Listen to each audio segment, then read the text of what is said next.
Waktu itu Sarah belum juga hamil, sementara ia sudah semakin menua, yaitu berumur sekitar 80 tahun. Cintanya kepada suaminya membuatnya berpikir untuk bisa memberikan seorang anak laki-laki sebagai penerus perjuangan.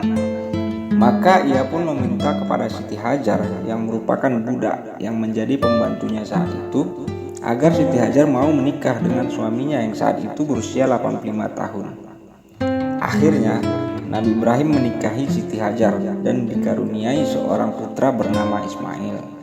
Tak berapa lama setelah Ismail dilahirkan, datanglah ujian dari Allah SWT kepada Ibrahim, yaitu agar membawa istrinya Siti Hajar dan bayinya Ismail tersebut ke tanah Makkah. Pada waktu itu Makkah sangatlah tandus, tidak ada air dan sepi dari manusia. Mereka pun berangkat untuk menempuh perjalanan jauh tersebut, dan sampailah mereka ke tanah Makkah.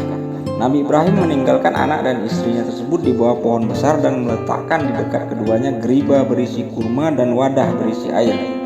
Nabi Ibrahim bergegas pergi meninggalkan Siti Hajar dan bayinya Ismail di sana. Siti Hajar pun merengek sambil menangis agar suaminya tidak meninggalkan dia dan bayinya di tempat sepi dan menyeramkan itu. Namun Nabi Ibrahim tak peduli. Kemana engkau akan pergi dan meninggalkan kami di padang pasir yang tak ada manusia dan bahkan kehidupan ini? Apakah Allah yang memerintahkan kamu, wahai suamiku? Siti Hajar bertanya kepada suaminya. Tanpa menengok lagi kepada istrinya, Nabi Ibrahim pun menjawab singkat, "Iya, ini adalah perintah dari Allah SWT." Tak ada lain yang bisa diperbuat Siti Hajar. Akhirnya ia pun berkata lirih, penuh penyerahan diri kepada Allah SWT. "Kalau begitu, Tuhan pasti tidak akan menyia-nyiakan kami." Siti Hajar tampaknya yakin betul dengan janji Allah SWT, dan dalam diam tanpa melihat lagi suaminya, ia pun menengadahkan wajahnya ke langit dan berdoa. Sementara itu dari kejauhan Nabi Ibrahim pun melakukan hal yang sama, menatap langit dengan mengangkat kedua tangannya dan berdoa, "Ya Tuhan kami, sesungguhnya aku telah menempatkan sebagian keturunanku di lembah yang tidak mempunyai tanam-tanaman di dekat rumah Engkau atau Baitullah yang dihormati. Ya Tuhan kami, yang demikian itu agar mereka mendirikan sholat, maka jadikanlah hati sebagian manusia cenderung kepada mereka dan beri rizkilah mereka dari buah-buahan. Mudah-mudahan mereka bersyukur." Sepeninggal Nabi Ibrahim, Siti Hajar hanya bisa pasrah. Ia merasa terhibur manakala melihat wajah bayinya yang manis dan memancarkan kasih sayang. Pada awalnya ia tidak merasakan kesepian. Ia tidak menyadari kerasnya kehidupan di tengah lembah sunyi dan bukit bebatuan, sehingga akhirnya ia kehabisan perbekalan hidup. Apalagi si kecil pun mulai kehausan dan kelaparan. Si ibu mulai panik. Air susunya pun sudah kering, sedangkan si bayi terus menangis kelaparan dan kehausan.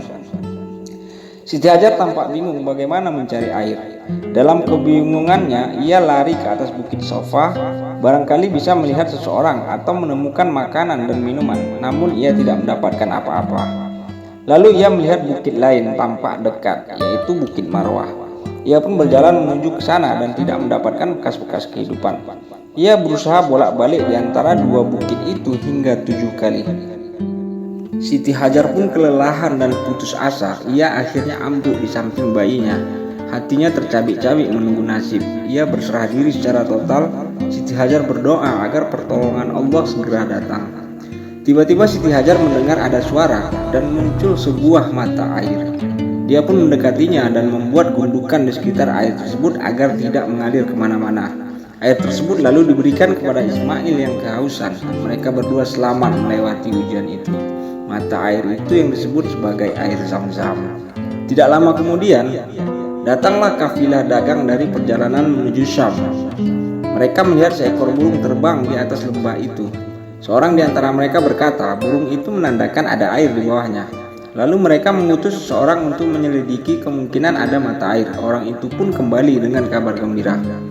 Pada waktu itu, Siti Hajar dan anaknya tinggal di dekat air Zam-Zam. Mereka, kafilah dagang itu, lantas minta izin kepada Siti Hajar untuk bisa tinggal di sekitar sumur itu. Kata mereka kepada Siti Hajar, "Kalau Anda mengizinkan, kami ingin hidup bersama Anda. Kalau Anda tolak, kami akan pergi. Air ini adalah milikmu." Hajar lalu mengizinkan mereka tinggal di sekitar Zam-Zam dan bersama-sama hidup dari air itu. Ismail tumbuh di tengah-tengah mereka di dekat Bait Al-Atiq. atau rumah Allah atau Ka'bah, termasuk belajar bahasa Arab dan menunggang kuda. Saat Ismail berumur belasan tahun atau sekitar 15 tahun, Nabi Ibrahim diperintahkan mengorbankan anaknya tersebut. Maka terjadilah kisah kurban yang mengharukan itu. Allah berfirman, maka tatkala anak itu sampai pada umur sanggup berusaha bersama-sama Ibrahim berkata, "Hai anakku, sesungguhnya aku melihat dalam mimpi bahwa aku menyembelihmu. Maka pikirkanlah apa pendapatmu." Ia menjawab, "Hai bapakku, kerjakanlah apa yang diperintahkan Allah kepadamu. Insya Allah kamu akan mendapatiku termasuk orang-orang yang sabar." Selanjutnya Allah SWT memerintahkan kepada Ibrahim dan Ismail untuk meninggikan atau membina dasar-dasar Ka'bah. Allah berfirman, "Dan ingatlah ketika Ibrahim meninggikan pondasi Baitullah bersama Ismail, seraya berdoa, 'Ya Tuhan kami, terimalah amal dari kami ini. Sungguh Engkau yang Maha mendengar, Maha mengetahui.'" Demikianlah Allah SWT memerintahkan Nabi Ibrahim membawa anak dan istrinya ke Makkah yang memiliki hikmah yang sangat luar biasa. Makkah yang waktu itu adalah gurun yang sangat tandus dan tidak layak untuk dihuni oleh manusia berubah menjadi tempat berkumpulnya manusia hingga akhir zaman. Ka'bah dan air Zam-Zam menjadi magnet yang luar biasa bagi banyak manusia untuk datang mengunjungi Makkah.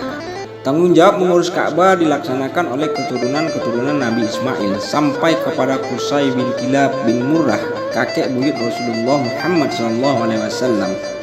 Selanjutnya kepada Abdul Manaf, kakek buyutnya Rasulullah Muhammad SAW. Pada masa Abdul Muthalib, kakeknya Nabi Muhammad SAW, air Zam-Zam ditemukan kembali setelah ratusan tahun hilang dan tidak diketahui keberadaannya. Ia menggali kembali lokasi sumur Zam-Zam setelah dari mimpinya ia mendapat perintah dan petunjuk di mana lokasi air Zam-Zam berada. Abdul Muthalib sempat bernazar untuk mengorbankan anaknya Abdullah, yaitu ayahnya Nabi Muhammad SAW.